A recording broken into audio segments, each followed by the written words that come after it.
Welcome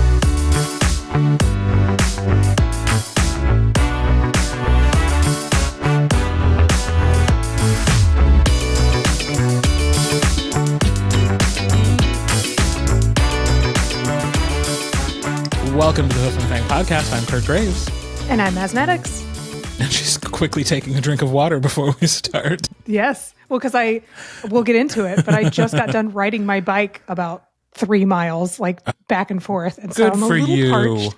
And like my curls were like, I ran inside to make sure I was like recording on time and like looked at the mirror as I passed it, was like, oh my God, like I look insane. Like the hair was like this big. So I was like trying to calm it down before I got in front of the camera.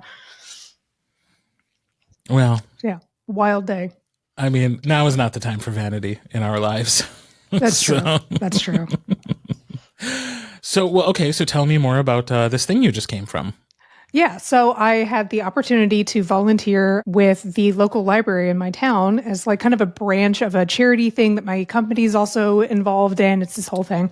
Awesome. And I wasn't able to go to the one I had spearheaded because we had COVID. So when this one popped up, they're like, hey, the library needs help basically making like little goodie bags for the patrons. And I was like, oh, absolutely. Right. So I was able to get off work, no problem. And we have electric bikes that are just stationed that are free for everybody to use. So I just zipped over to the library because it was like 5 minutes by bike.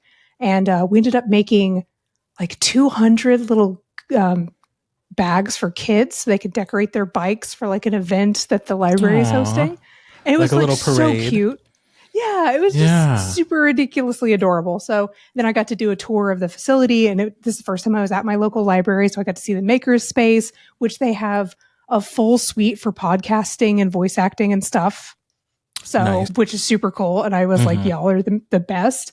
And there's like a whole creative space thing where you can, there's like 3D printers, and they're going to set up computers soon that has full Adobe Suite stuff. So you can go use Illustrator, Photoshop, whatever. And that shit's all, like, only getting more expensive. We just got a notification. It's going to get more expensive. Lovely. Love that. So yeah, it was just great. I really fell in love with the library immediately. So I really need to get on like changing my driver's license and stuff so I could go get a library card. Is that what it takes? You have to have a local one? I think so. You can't just show them like a bill or something? I bet you they'd be cool with it. They seem pretty chill. I think a typical rule with libraries is they're usually pretty forgiving about shit like that. Right. So, yeah. It is a public service. Although you do, I was surprised to find out how quickly in Wisconsin you are supposed to change over your license. So yeah, I don't know. I think in Wisconsin they told me it was 30 days. I don't know what Arkansas is. I'm sure I'm well past what I'm supposed to, but yeah, I just keep forgetting to do it. It's not high on my priority. But one day. Yeah, it's so strange that they're like, you have to go get a new license. And it's like, why? We can drive across state lines. Yeah. And it's not like you have to have an accurate address. I still had my Sheboygan address on my license until like a few weeks ago. Because I just renewed it before we moved. So I was like, well, I don't need a new license. So until I needed the real ID, I was like, I'm not getting a new license. Exactly. And mine's good for another couple years. Like it's still valid. And like I updated all my car insurance stuff so they could look up where I live if I get pulled over. But it's the whole thing. Yeah, but yeah, so today was cool. These fun little rules we all have to follow. Yeah, exactly. Yeah. How was your day? Awesome. My day was pretty good. It's one of those weird days. Like I have to admit that with all of the drama of the conference last week, which we will get into, can't wait for that. I let my brain medication run out. And so I went the weekend without taking my brain pills. Oh, no. And I have been having a tough time concentrating yesterday and today as a result, because I was without them until yesterday morning, and it'll take a little bit for them to get back in my system. But other than that, it was lovely. We had some friends come visit us because they went to the taping of WWE Raw at the Resch Center for Monday Night Raw. So rock on. So they and they didn't want to drive home after that, so they stayed with us last night. And then this morning they were like, well, can you go to breakfast? And I'm like, yes, that is one of the great things about being a freelancer is I can say yes to going to breakfast on a Tuesday. Yeah. So I did. But then, of course, the result is that, like, even though it was a lovely breakfast and I feel good about the day, like I got shit done today. I looked back, I was like, wait, I like was just checking my page count like an hour ago before I like finally quit. And I was like, oh my God, that's all I got done. Damn it. So that sucks. Fuck. I was like, well, what do you do? Yeah. I mean, I guess that's also just some days you're productive, some days you're not. I mean, hell, at work today, I had back-to-back meetings. I didn't actually do my job all day because I was in meetings and then I volunteered at the library. So yeah. Sometimes it happens. It sounds like we had equally productive days. Yeah. And yet I feel like I'm feeling good. It was a fun day. I enjoyed myself. But same. Boy, oh boy, did I. That page count surprised me at the end. I was like, that's it? That's as far as I got? I feel like I've been super productive. But nope. So yeah. Interesting how the medication really does help me dial in. And if it's not there, I just kind of like lose time, which was the problem and why I went on the medication. So yeah, that's life. But I am on the verge of starting the sequel of A Circle of Stars. Oh, awesome. Which our friend Craig Montgomery wrote the original, and this is the sequel coming out this summer, and I have to get that in the can so that it can come out with the book in the middle of July. So awesome. That's super cool. And that will be exciting because that was one of my favorite projects of a couple years ago, and I really love the world and the storytelling. So like that'll be fun to go back to. Awesome. Very cool. Yeah. So that's what's on deck. Nice. Very cool. Yeah. So we are back in Patreon. We're doing the Animorphs recaps. For those who missed it, we started again last week. There will be a new episode this week. I did move them to Thursdays. Okay. Because the Wednesdays was just too quick of a turnaround. So it's like from now on. Yeah, that's fair. They're going to be at Thursdays sometime mid-morning, depending on how quickly I can get them processed. And it's not even about like what I have to do on my end. It's that because we're mixing your video, my video, the video from Animorphs and that audio and syncing it all up, it just takes a long time to export. Yeah. So this way I don't have to like stay up till 11 o'clock on Tuesday nights to get them processed and then start uploading it to YouTube and let that happen overnight and then like quick sync it to Patreon on Wednesday morning. Like I'm just giving myself more time. Yeah, that's fair. So look for those on Thursdays. And Thursdays were one of the rare days we weren't doing anything. So yeah. Or at least once upon a time, it was one of the rare days we weren't doing anything. Yeah, I know. And like, I actually, we'll get into my trip a little bit, but I had a great productive meeting with Jess/Jeff, and we reordered how we're going to be doing the origin books. So I'm going to be starting a different one instead of Ruben and Shang's. So I feel like the chapters are going to be flowing a lot better. So once I get consistently chapters put down, I'll start putting those on Patreon too, so people can read those and it'll be fun. But yeah, TBD on that. But yeah, so we'll once again start having more things rolling through our Patreon.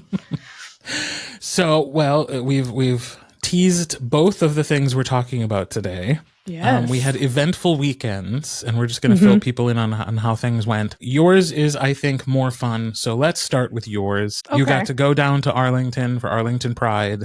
Yes. And you saw one Ms. Trixie Mattel. I did. Tell me everything. So now that we've moved, it's way easier for us to take a trip down to Texas. I think we've talked about it before. So weirdly enough, getting into Texas took me 6 hours. Coming home was 4.5. What the hell? I'm guessing it's because I left on a Friday, but I came home on a Sunday. So traffic, I guess, was just different. But it didn't feel like I was very congested going there. You were just that eager to get out of Texas. I guess, I was just flooring it. Get me out of here. Fucking done. But yeah, so the drive was breezy, rolled in about like 3 o'clock in the afternoon, which is great. So I got to hang out with Jess and go see some friends I hadn't seen in a while. I got to be on Jess and her friend Nicole's podcast. They do a podcast about like spooky folklore and stuff like that. So Jess did a whole, it's called The Nightmare Cottage. It's super cute. It's very Jeff has a podcast. I'm just finding out about it now. Yeah, well, I think she keeps it pretty under wrap. I know. I'm going to have to just, how dare you. Say the name one more time because I think I interrupted you and I want people to hear it. It's Nightmare Cottage or The Nightmare Cottage, I believe is what it's called. But it's actually cool. So they each deep dive into a particular story or theme and then come back with real examples for things. So the one that I guest starred on was they did a whole thing for Pride. So she did queer folklore. And there was a book she actually used as her research. I'll have to grab it from her because I don't know if she said the entire title when we were doing the thing. We kind of deep dived into old folk tales that have queer themes in them that have been recovered after being lost from time, from like years and years and decades and centuries and such. So cool. It was very cool. So we talked about that, and it was really, really fun. Then so just a really chill night doing all cool, gay, spooky things. And then the next day, Saturday, was actually Arlington Pride, which to kind of paint a picture. So Arlington, Texas, if you're not familiar with it, it's a huge town that's wedged between Fort Worth and Dallas. Fort Worth is like super yeehaw, cowboy, red. Mm-hmm. Dallas is like more cool, artsy musical scene, and it's purple. So I wouldn't say it's blue, urban but it's professionals.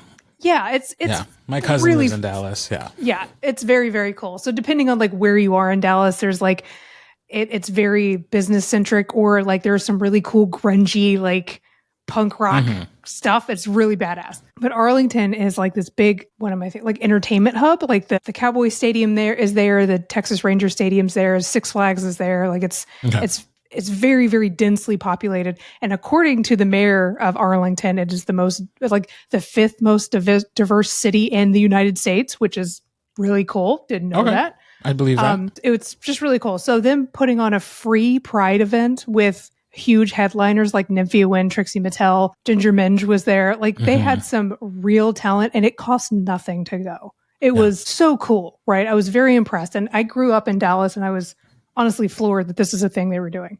Yeah, so we get there. Me and Jess get there at like 4. They said the doors open at 5, so we get there at 4 because if you're not early, what are you doing? Right. And it's like 98 degrees outside. I'm fucking dying. Yeah. But we're like slathered head to toe in sunscreen and body glitter. Yeah. And we'd like, because we're in Jess is in her 40s. I'm right at the door of 40. We over prepared in the best way possible. So we brought very comfy lawn chairs. We had electric fans pinned to our collars. We had an umbrella for each of us, reusable water bottles. We weren't allowed to bring snacks. Otherwise we would have had snacks. Dressed very comfortably. Like we were not there to impress anyone, and just like really just leaned into the comfort of it all. And I'm so glad we did, because we were able to get like a really good spot and then just go shopping, set up our little area. We had like cute little neighbors on either side of us that watched our shit while we like went and ate and did all this fun stuff. But they had all these local queer vendors selling jewelry and just all this cool shit. They had free water everywhere, thank God, because it was so damn hot. Yet they kicked it off with a bunch of local drag clubs, like local bar scenes there, which I knew of one when I lived there when I was a teenager and like in my early 20s. There was only one like gay bar that I knew of that was in the vicinity of us, and it was raided and shut down like years ago. Wow. But since then, there's like all these different ones have bloomed, and it's so cool. So all these local drag queens went on. They were fucking amazing. I'll get the names of all the clubs so we can make sure like if people live in that area then go support it. But holy shit, these girls brought it. It was so fucking cool. And their outfits, I think, rivaled the fucking Millionaire, other than Nymphia Wynn, who showed up in like full fucking glam. But like, it was so cool, right? Like they were doing flips and shit. It was so cool. So they brought all those talents on, and then I think that the show or like the programming ran from 5 until about midnight. From every hour, there was like a different performer going on and like doing speeches. The mayor came on and gave out a bunch of awards for like different people who have been, pivotal and like getting the event going and all that shit. And that's where I learned about the diversity thing. Yeah. But man, is that also when you went to get snacks? Because that seems snooze. Yeah, that's when I was like, give me the drag queens. Yeah, exactly. Good for you. You did some good stuff, I guess, but I'm going to go get a taco. But yeah, it was so cool. And then, then I think the drag race people came on around like 8 or so. And then that's when, of course, even more people showed up. So by the time Trixie popped on, it was like wall to wall people. So the cool spot we had meant nothing because like the tallest man on earth, you can't even see anything. Yeah, I couldn't see shit. So I was able to get a picture of Trixie on the screen, but I couldn't see her on the stage. But even though Trixie was the one headlining it, Nymphia Wind was the one that fucking brought the house down. Like, yay, we love her. She like jumped off the stage and was weaving through the crowd performing and shit. It was awesome. So I came within like 6 feet of her because she came like pretty far back, but like it was awesome. She just brought like really made the whole thing come to life. I think that was the highlight. And I got a couple of pictures. I mean, we were pretty far back, so my pictures are shit, but I'll upload them if anyone cares. But like and Nymphia's outfits were just fucking ridiculous and yellow and awesome. So Trixie came on at about 11 and Trixie did her DJ thing. So she didn't do the full like performance thing, which I was surprised at first, but then it was like, this is kind of her thing. She always DJs now. So I don't know what I was expecting. Well, and she like ad-libs and stuff too, right? Like she was cracking some jokes. And I think, so they kept trying to remind the queens this was technically a family-friendly thing up to a point. But then Trixie came on and just did not adhere to that at all. And it was very funny. Well, hopefully they were gone by then. Put the kids to bed. I would hope by 11 o'clock on a Pride night, you have taken your child home because, please. But yeah, the music was great. I will say I didn't know all the music because I'm such an old fuddy-duddy that all the new pop stuff, other than the things that have been jammed down my throat, I had no idea. But me and Jess were like, do you know what this is? I don't know. So. But is it fun? Does it have a beat? Oh yeah. So we were dancing with it, and there was these kids in front of us who were maybe 19, 20, these gay kids that were just living their best fucking life and dancing so much and just being cute. And how dare you assume they're gay? Oh, they were lesbians, 100%. If they're not, I don't understand kids these days. Then the bi erasure is just so hard to swallow. Well, there's at least one, and she was kissing another girl, and she had very short hair. I'm pretty sure she's not bi. I'm Says making the chick assessment with the mullet. Hey, listen. But it was just lovely. I think Jess got a great panorama shot of just how packed it was, but it was just this explosion of queer joy, just like body glitter, rainbows, and happiness everywhere. It was just such a great way to cap the weekend. That's great. Yeah. So we were, because Jess lived so close to the event, we were able to get home in a snap. So once we were done and we're like, I'm tired, I'm ready to go home, we were home in like 10 minutes. So that's the best part of the night, honestly, is that we weren't stuck in traffic or any crazy shit. So, man, loved it. It was amazing. And then the next day I got up early. My dad's actually just had surgery, so I went and saw him, and he was he finally did that. He finally did that. He finally went and got his surgery. He's recovering, but he doesn't like being in the hospital. So I went to go see him, and the whole time I was there, that's he's like, strange because so many people just really love it. Well, we try to hang out there as often as possible. That's where I go to hang out, guys. Yeah. Like, it's so chill, and the food is great, and there's no death or anything. But yeah, so he really doesn't like to be there, to the point where he kind of gets a little combative and crappy about it. So I show up, and he's like, "Hey, get me in the car. Let's go." And I was like, "You're got tubes coming out of you, so that's not going to happen." And he's like, "Okay." And then like I turned on the TV for him. We're hanging out, and then he's like, "But we could. The doctor said I could leave." I was like, "They did not. They did not before they say take that. The tubes out." Yeah, still got the tubes. They didn't change. So it was Trust ridiculous. Me, you want a medical professional to take those out. Yeah, I feel like I could wing it, but I don't think either one of us are going to enjoy it. So yeah, that was kind of funny. But yeah, so yeah, I got home at a decent time, probably around 3 o'clock in the afternoon. Again, I think is when I rolled back into town. But man, it was such a great weekend. And even though I thought I was going to be so damn tired after all of that, I think I was just so energized by the fun and the celebration of it all that I've just been revved up for the past 2 days. It's just been so cool. Well, that's awesome. Yeah. That's awesome. It was great. It was really great. But yeah, I'll share the pictures. I took a couple, but it was mostly just me and Jess being adorable. And, sure. I got a couple good shots of the performers, but they're nothing to write home about. And it's also like, I don't know, I'm one of those people that's like, that's cool, but it's better if you're there. So I don't really want to see other people's event photos, but whatever. Yeah. But yeah, so well, tell me about that sounds your like just weekend. gay joy. And yes. In contrast, I went to pack in the readers. Tell me everything. I did go. I didn't pull out. Okay. I followed through as little as humanly possible, but I still went. Okay. So the first thing that I did was actually I met up with some of the narrators on Thursday night because they were in town and they were all not local. So I met up with 3 of the 4 other narrators who ended up coming. A couple others had already dropped out before the event, and we went to Vintage Cantina. Had taco. I brought them to our best place in Green Bay, like the place I would take people. And we had some great tacos. And some of us had some margs, and we just kind of got to know each other a little bit. And it was nice just to have like a little bit of a chill time, just to get to know people in advance, do a little bit of talking about the conference, like to make sure we were on the same page. Because our first event of the weekend was Friday morning at 8 a.m. Oof. And it was an hour-long panel, which was supposed to be for authors, like for table holders, to come and learn about audiobooks. Okay. We walk in the room.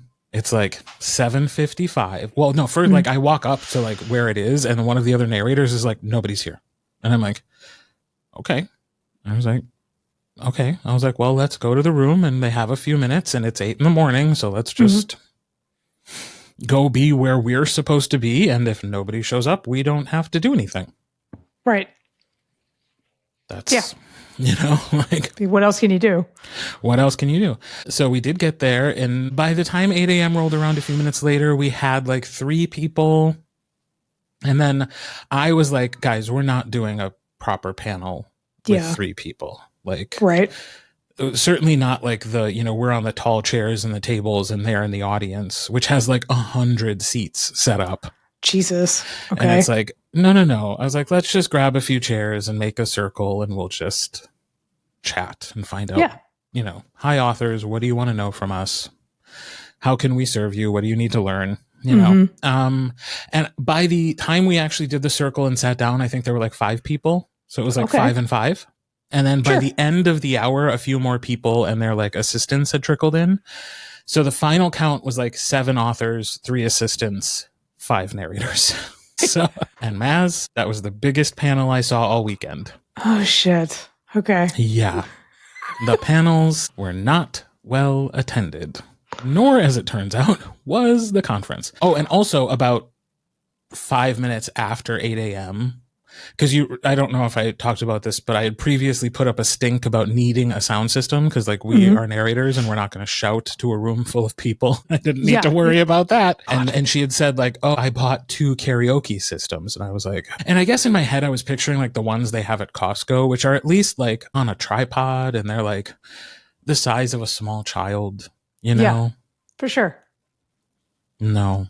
Oh God. Okay. So what she had were these little handheld karaoke machines, like maybe like 10 by 10 inches. Oh God. And like once you turned it on, like the speaker had like a little rainbow LED that was like constantly going. Girl. And so like you talked into the microphone and it was basically like the same volume as like a human speaking, like projecting. So it was like a little kid's karaoke machine. Yeah. And like we all, like all the narrators in unison were like, don't even bother. Like it's not worth it. Just set it aside. And then we sat in our circle and we did our chat. And you know, I mean, the good part about every one of these conferences that I've been to from GRL to Queers and Quills to YA Midwest to now Packing the Readers is the people are lovely. Yeah. You know, the people who are there to promote their work, the authors, the readers who are there because they love it, they're lovely. That's never going to be the problem. Right. It's the rest of it that really gets to be an issue. And the main issue with this conference was that nobody came to it. And so even a lot of the people who were there because they were doing like giveaways. Yeah. And like last minute discounts, or like if you book the room, we'll give you the ticket to the conference for free. Oh my God. And like when you do that, it so devalues what you're selling that like, it seemed to me, because like at last report, she had said like, oh, we have about 150 tickets sold. I don't think there's any way 150 readers came through those doors. But it would be hard to tell. Why? Because day 2 was both more panels and a 9-hour long signing. That's so long. From 8 to 5 was the signing. Jesus, for man. less than 200 people to come through. Yeah, no, absolutely not. Under no, like even at the original estimate of like her earliest emails were like, I'm trying to get 400 to 600 people. 400 to 600 people don't need 9 hours to get through this many vendors. No. And in fact, like all that does is make the vendor hall look like it is empty all day long, which it basically was. Yeah. And so those poor people who did come and did go through, I mean, I'm sure you've been to something like this where like you are the one walking through and there's like 6 pairs of eyes on you, eyeing you like carrion through the eyes of a vulture who's just like, come say hi to me. Yeah. Hi, hello. I'd like to tell you about my books. You know, and like everybody's like, oh, you want to come to my table? And the result is like, no, I don't want to go to your table. I'm like totally freaked out, very scared, don't know what I'm doing right now, you know? And so it was just a bunch of people who looked like kind of scared and nervous, like kind of moving between the tables. And it was like, so it technically started at 8 a.m. because they did like a 1 hour pre-entry where if you were like VIP or if you had special needs and you wanted like a really quiet experience, you could go do the first hour. Sure. I wasn't showing up at 8 a.m. to this thing under no circumstances, but there was an LGBTQIA plus panel at 9 a.m. And I was like, if this panel is like ours yesterday, they're going to need the bodies. I want to support these people. I also want to see who is representing us at this panel in Green Bay, Wisconsin. Because like, no shit, I don't know any of the names on this list, so I don't know who's queer and who's not. You know, so I went, and the panel started with 3 people up on stage because 2 of them were late. Why? Because they were in the vendor hall actually meeting with people. Like they, I was about to say. So they came late to the panel rather than like ditching somebody who was trying to buy their books in the vendor hall. So they started with 3, ended with 5. The audience started with 3, ended with 5 because a couple people came. Oh my God. But it was even the whole time. Every time a new panelist would come, I'd be like, all right, at least there's more people up there. Yeah. No. I was like, oh, we just evened it out. Same numbers. Shit. So it was wild. And again, they're using that shitty little karaoke system and it's just so sad. And it's one of the worst panels I've ever seen, with apologies to the people who were there. It was not your fault. Obviously, you were not prepped for how to do a panel. Yeah. Because it was just like one person reading a question out loud and then passing the mic from person to person and everybody would answer the question.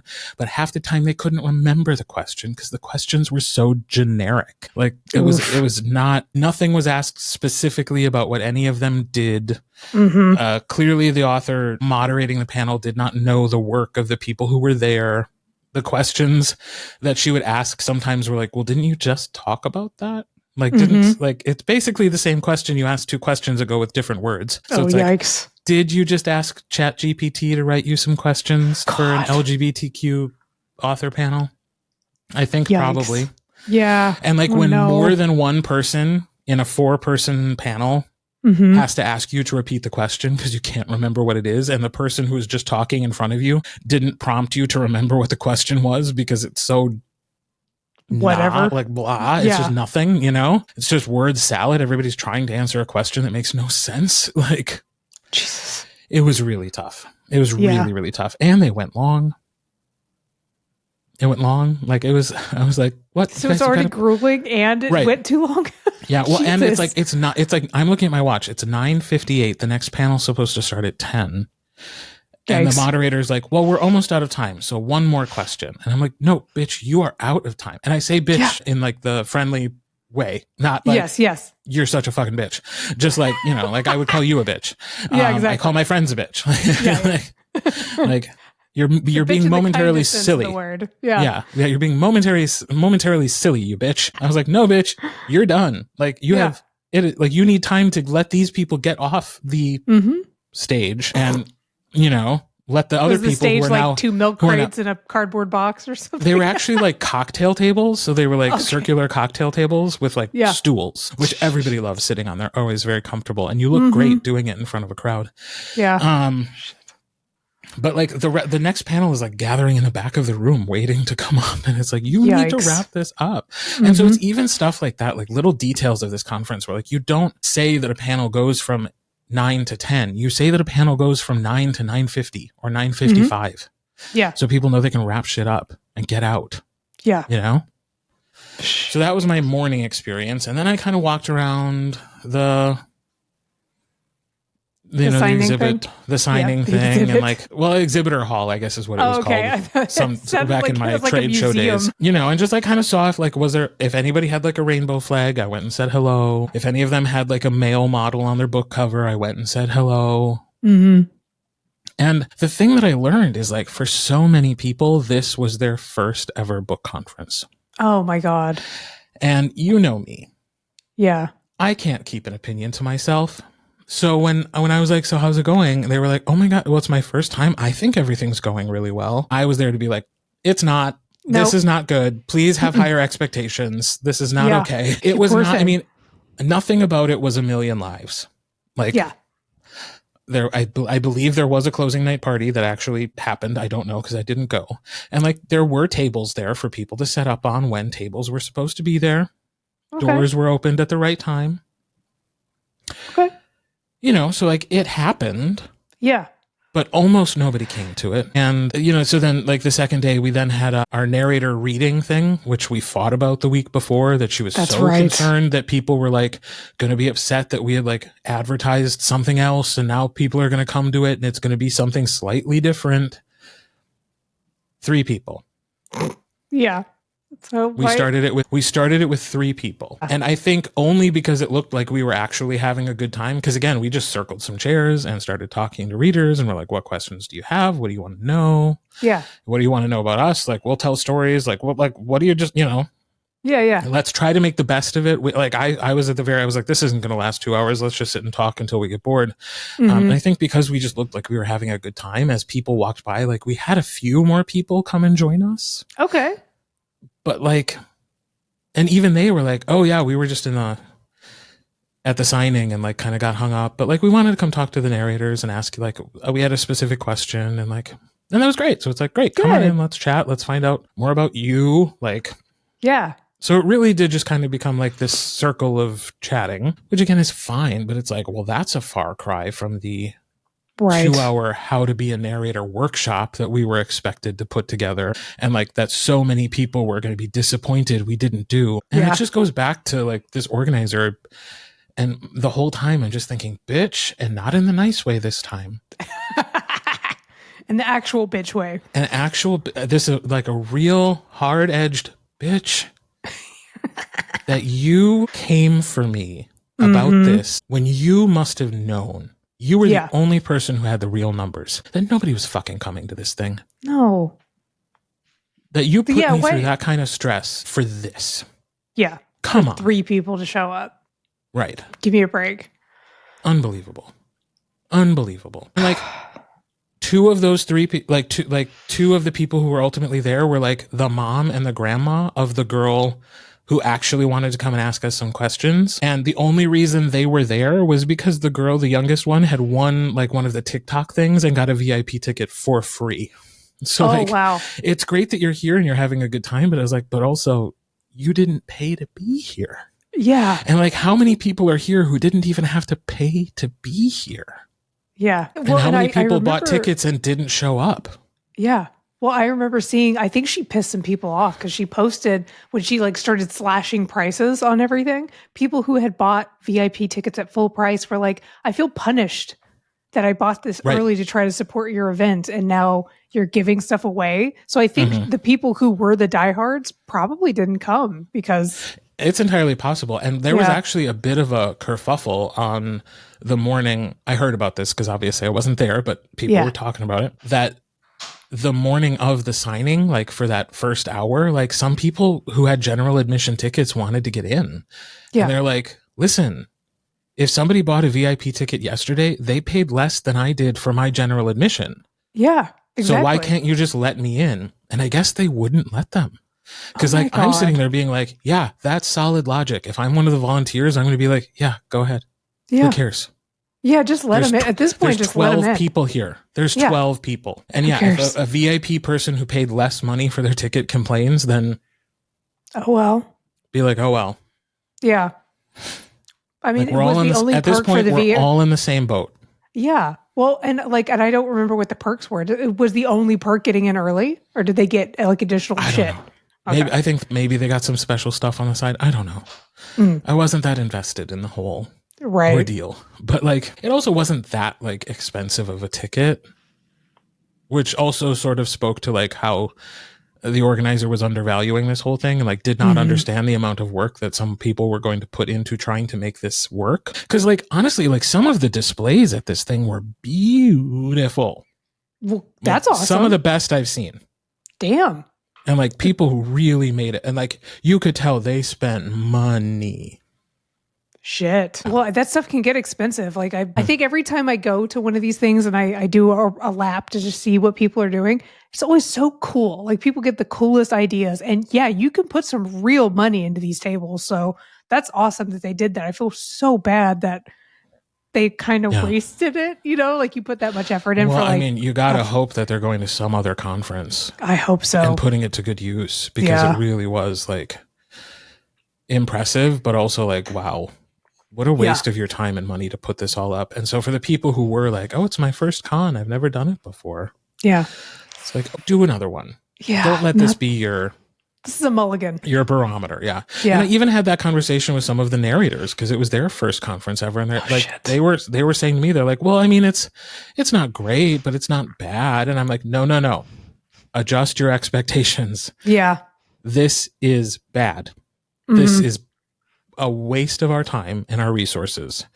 And we have a different barometer because we are there for exposure more than we are for selling. But it's if you talk to some of the authors who were there, including the one I ended up sharing a table with and some other people who just came up and talked to me, they were saying well, we probably sold enough to make our table back, but definitely not hotel or travel. Yeah. And that's a pretty low bar because not many people came from far away. Yeah. It was mostly people who drove from within the state or next door, one of the neighboring states. Yeah. I'd be surprised if people traveled for it because I don't think they had big names. This is all just local authors, wasn't it? No. Well, that was another thing is we, in assessing the whole weekend, it's why wasn't there a big name? Yeah. Why wasn't there? And the narrators went out to dinner after the whole thing and we were even talking about why on earth when I signed up, because I remember when it was this is coming, the interest form will go live. And on the first day of the interest form going live, I think we both signed up. We did. Yeah. So if she had just Googled my name, and I'm not trying to say that I'm a big deal, but I'm connected to some people who are a big deal. Right. And if she had Googled my name, she clearly had no idea who I was, this organizer. If she had Googled my name, she could have seen that here's a connection to somebody. I might be able to take advantage of that. Hey, do you think you could get one of these authors to come and be the name? And I would have helped because I would have wanted this Green Bay book convention to be successful, and one of the other authors I was talking to, she mentioned some other author who was there who I was not personally familiar with, but she said she's traditionally published. She's probably the biggest name here. She wasn't on any panels. She wasn't being featured in any special way. Why isn't this person being headlined as you can come and meet this person? Yeah. And I was well, because the person who ran the conference clearly has no idea what it takes to run a conference. I don't think she's even been to that many conferences because there were so many mistakes made. Yeah. Well, all the 9-hour signing right there. The 9-hour signing. I mean, and I knew that looking at it from just looking at the schedule. I was well, this is a mess. That won't be good. You don't need that much time. It's going to seem empty the entire time. And it did. Yeah. It seemed empty. So, oof. It was just, and if I had sat at the signing for the whole time, I never would have, I couldn't have gone to any panels because they were happening at the same time. Yeah. You couldn't walk around to meet other people. And the bulk of the people who probably came and bought books for other folks were probably existing authors. Because I saw people going around to other people's tables and buying books and bringing them back to their table. Yeah. Oof, God. Yeah. It's so sad. I think I've only been to like 1 or 2 conferences that were really dead like that. And it really is the worst feeling because you're just hanging out. And then you're kind of like, at what point can I pack up and not look like an asshole? You know what I mean? Oh, people were packing up early. Like we had our narrator thing from 2 to 4. Yeah. And like it was going until 5. And like I got back at 4 and people like some people were already torn down. Like they had given up. They were just going. Yeah. I probably like honestly, if I would have shown up to that, I wouldn't have gotten there at 8, like kiss my ass. I probably would have rolled in at 10, set up, maybe gone a little after lunch. No. You were not allowed to set up on Saturday. You had to be set up Friday. She sent out a special email saying you cannot set up on Saturday. We're not going to let you trek your stuff through the building past the lines of people waiting to get in, because that would look so bad that you had to be set up during the day on Friday. Okay. So that you were ready for 8 a.m. Saturday morning. Well, then I especially wouldn't have been there at 8 because I was like, all my shit's downstairs. I'm going to roll out of bed, get some breakfast. Right. Yeah, no. Yeah. But like, what a silly thing to be concerned about. Yeah. Like to go to the, and like that just speaks to like how she clearly hasn't done enough of these as an author or as an attendee to be worried about that. Yeah. Like that's really not something you have to worry about. Nobody cares. Who the fuck is talking to me? Oh, my Echo just started saying something. So Echo's like, I'm going to tell. Yeah, I got things to say too. So yeah, it was generally as bad as I expected it to be. Again, it happened. Yeah. Let's give credit where credit is due. Like, sure. She said there was going to be a conference. There was one. Yeah.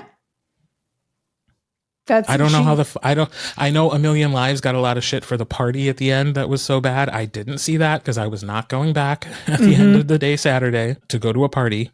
That wasn't happening. I haven't checked TikTok or Instagram to see if people posted pictures of the party. That's the only thing. Little detectives out there can go see what they can find. Yes, please do. The only thing that I saw, because of course I was snooping around like during some downtime and stuff. I saw that she had posted a I guess Sunday morning brunch thing that they had set up, and the picture was like a guy pouring coffee, and the first comment was, "Wild that you used a picture of coffee when there's no coffee here."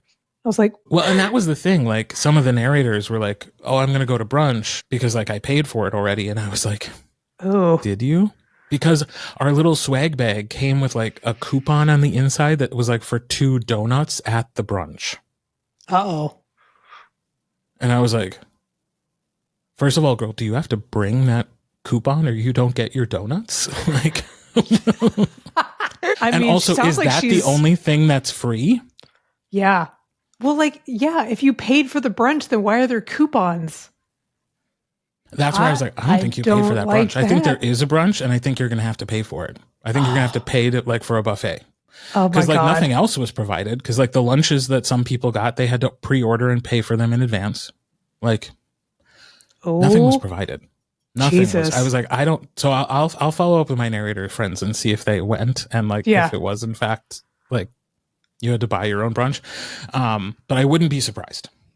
So yeah, I'll have to. I haven't gone on a TikTok deep dive since the weekend to see if I can find some things. But one thing I did see on TikTok shortly thereafter was I started to see a lot of people talking about how they dropped out of Pack in the Readers because of some other controversy that was happening surrounding the organizer of another conference called Booked in Chaos. Okay. Because I guess it was found out that this person organizing Booked in Chaos had some really awful Kamala in a coffin memes during the election. Yikes. And, clearly very right wing, very unapologetically pro-Trump. Okay. And so people were like, ooh, I suddenly don't feel safe coming to this place. Okay. And I guess the organizer's response was not adequate to ease people's fears. So there were a bunch of people saying I, as a marginalized person, I do not feel safe. I will not be going to this conference. There were attendees. There were readers posting I'm not going. And then I started seeing some people being and this is the second one I've had to drop out of because I wouldn't feel safe there. I also dropped out of Pack in the Readers. And it was ooh, I was tell me more. Yes, I was please. And it seemed to be something along those lines that and I mean, she sent out an email about this a while ago, the organizer did. I don't know if you were still getting them at that point. No. But it was something about whether or not it would be safe for people. And her stance was very like neutral. Like it's not going to be political. We're not going to take a stance. Everybody's welcome. Mm-hmm. And it was, I mean, when it's that kind of statement, a non-statement, it's like, well, and come on, guys. Like, this is a middle-aged white lady from Wisconsin who writes dark romance. Mm-hmm. You think she didn't vote for Trump? Yeah, give me a break. I'm sure she did. Yeah. Also, if you're like, it's neutral, like that's honestly, I feel like that's a worse answer than just not even responding. Because you being like, I'm neutral to everything. Nope. You need to be standing up. It's totally okay for these people to be threatening violence against LGBTQ folks. Right. Because I'm not taking a stand on any of it. Yeah. Fuck you. Give me a break. Yeah. So, and like, I saw that. I was like, well, that probably means exactly what I think it does. I was like, but at the same time, it is my hometown. I know that I'm fine here. Right. And there were people of color there. There were people, there were other queer people there, but there were also a fair number of empty tables. Yikes.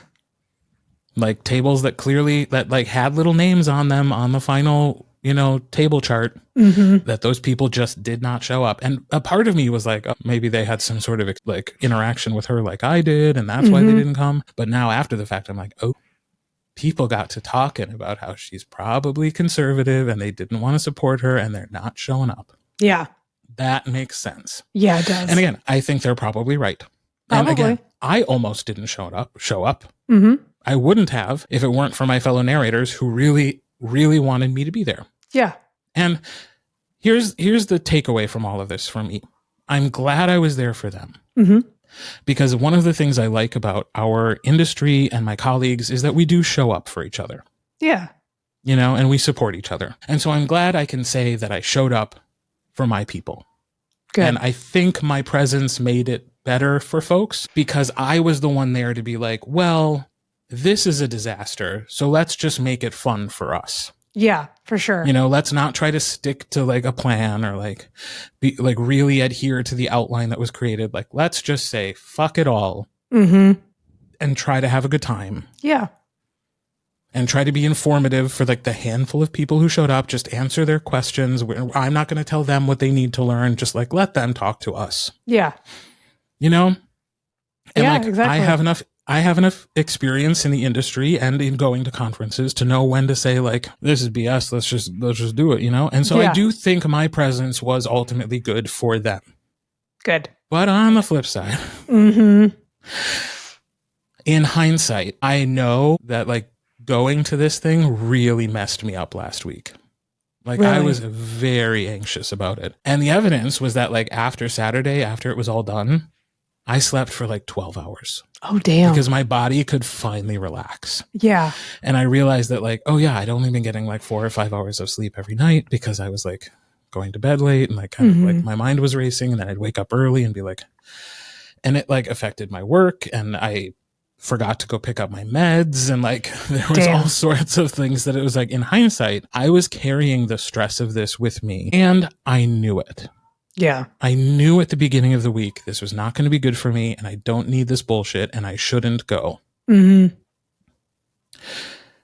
So, I mean, I don't know what I would do if I had to do all over again.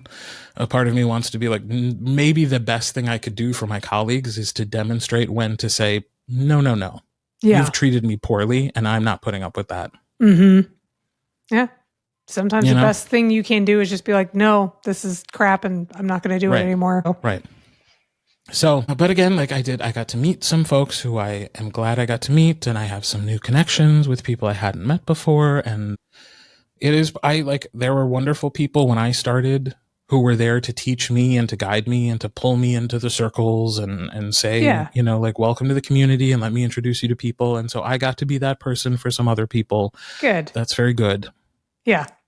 But I don't know. The cost might have been too much. Yeah. That's too bad. Yeah. So I guess the question that's on everybody's mind at this point is, will I go again? Will you, Kirt? Can we expect you at Pack and the Readers 2026? No. Unless I were to see a huge mea culpa from the organizer with a promise to use more people and actually get the help she needs to do it well. Because that was the other thing. She was absent for almost, like, I never saw her until the last moments of the signing when she started walking around. Oh, wow. I know she was there because I did see a couple of TikToks that she posted where she was like dancing in front of like the signs and stuff, you know, trying to make it look like shit was happening. But it was like, bitch, it's empty here. Like, there's nothing going on. Yeah. I saw a couple like, influencers doing that. And I was like, I'm noticing you're not taking pictures of any crowds. It's just you in front of the sign being like, this is so fun. Yeah. Well, and there were a couple of them walking around doing like interviews with people, like asking them like a quick question. And like, if you look in the background, it's like, nobody's there. Yeah. Nobody's walking around. The place was, and you would think like, oh, maybe they did this before the doors were open. Nope. It was just that empty the whole time. Yikes. And some people, like, they brought their kids because it was supposed to be an all ages thing. But there were like 2 children's authors there. You know, it was a romance convention. Yeah. Well, just be a romance convention. Yeah. Well, that's the other thing too, is that it wasn't themed. It was just all literary things. So it was everyone. I was like, I don't know. I've never been to one that's all encompassing like that. I've only ever been to really focused genre ones. So I just feel like, who's your audience if it's for everyone? Like, I wouldn't go to a general one because I would assume the stuff that I like isn't going to be there. Right. So. Well, and you would have been right. Yeah. So I mean, I would be very, very surprised if she were to try to do this again, because I'm sure she lost a ton of money. Yeah. I'm sure she did. This is probably a one and done. I can't imagine it's going to be something that happens again. Yeah. So if you're Rat Pack and the readers, well, I hope you didn't lose too much money. Please know that, like, if you were a table holder or a reader who came, you were the highlight of the whole thing. The people are always the best part. Yeah. But as far as like what is supposed to be delivered to you as an attendee or as a table holder, the delivery did not happen. Yeah. So, and and so I said last week that I hoped I would be wrong and that it would be a great success. Sadly, I was not wrong. I hope people found some value in it anyways. But please, you should expect better. If you went to this and thought, oh, that wasn't that bad, you need to raise your expectations. You deserved more than you got, regardless of who you were there. Volunteer, table holder, attendee, free ticket getter. Regardless, you deserved more than you got. So. Yeah. So that's that. Well, damn. Well, I mean, I'm not surprised, but it's just sad. Like I said, I feel bad for the people who this was their first con and they're so excited because it's such a great feeling when you're like, I'm putting myself out there.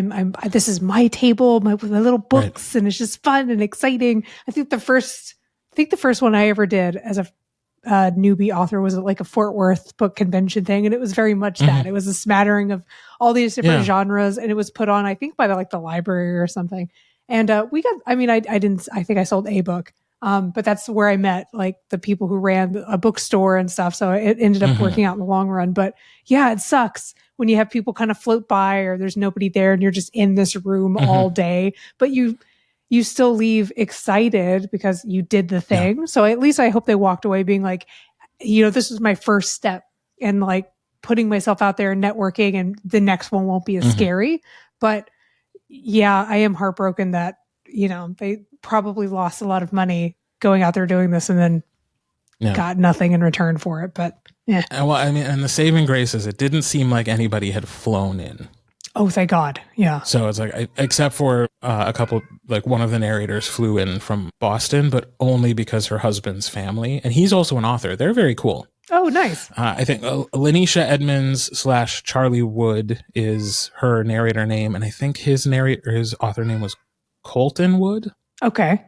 He writes Romantasy. Very cool couple. Yeah. But they came from Boston because his family lives in Appleton. Oh, okay. Cool. So it was like they had a reason to be in Wisconsin other than this thing. Yeah. But those were the only people I heard about. And then also Steve, a narrator, flew in from New Mexico, but he's from Milwaukee. So he visited family and then went to the thing. So those were the only people I heard from who flew there. And they had other reasons to be in Wisconsin. And so at least it seemed like nobody else I talked to had burned a ton of money on travel. Yeah. It was just lodging and the table fee. Okay. And the food that you had to pay for while you were there. Jeez. And the gas to get to and from. So. Yeah. That's a lot. That's a lot of money. So. It adds up, but it's not like us going to Queers and Quills. Right. You know? Yeah. Exactly. I would have been pissed if this was the experience I had after flying to Portland for 4 days. Right. Especially because I think for Pack and the Readers, the table fee was like $150, whereas like Queers and Quills, it was like $500. So yeah, I would have been fucking livid. But yeah, no, Queers and Quills was perfect and I loved it. Right. And I feel like I got my money's worth out of the whole 100%. Happily we'll go back. And it seems like they're doing it again. I know. They're teasing the future. Yes. Well, yeah, they put out the interest forums and they're like, hey, 2027, it's happening, basically. So I'm like, I'm so excited. Yeah. Yeah. So that's a better note to end on. Yes. So unfortunately, we've had one great conference and one poo-poo conference in the last few weeks. I go to another one. I'll be at YA Midwest in Naperville. If you happen to be in the area, I will be there. I will be moderating a panel. I'll be on another panel. It's a one-day conference in Naperville at the local high school run by Anderson Bookshops. So it's July 20th. I think it's the last weekend in July, the last full weekend. Okay. So yeah, very cool. Check us out if you're going to be there. And we'll be back next week with another episode of Hoof and Fang. Yeah, we'll be here. Bye.